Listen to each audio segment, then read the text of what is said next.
ये कहानी एक छोटे से गांव की है जहां एक पुरानी इमारत थी। उस ऐतिहासिक को लोग भूतिया ऐतिहासिक कहते थे।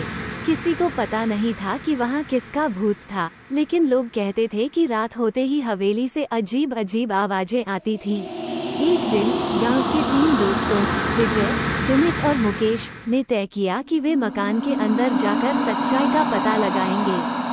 वो एक रात को अपनी योजना के अनुसार टॉर्च और कुछ खाने पीने का सामान ले गया और इमारत की ओर चल पड़ा। जैसे ही वे इमारत के पास पहुंचे, उन्हें अजीब सी ठंड महसूस हुई। घर का दरवाजा खुला रहता था, जैसे कोई अंदर से बाहर आना चाहता हो। वो हिम्मत करके दरवाजा खोले। अंदर का नजारा बहुत ही डरावना था। चारों ओर गंदगी जमी थी, दीवारों पर पुरानी तस्वीरें टंगी थीं और वे तीनों धीरे धीरे लोकप्रिय हो रहे थे। अचानक उन्हें एक कमरे से कुछ आवाज सुनाई देती है। वे तीनों कमरे के पास गए और दरवाजा खोला। अंदर एक पुरानी औरत बैठी थी, जो अचानक गायब हो गई।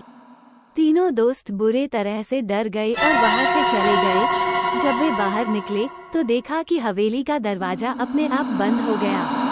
वे भागते भागते गांव पहुंचे और सारी कहानी गांव वालों को सुनाई।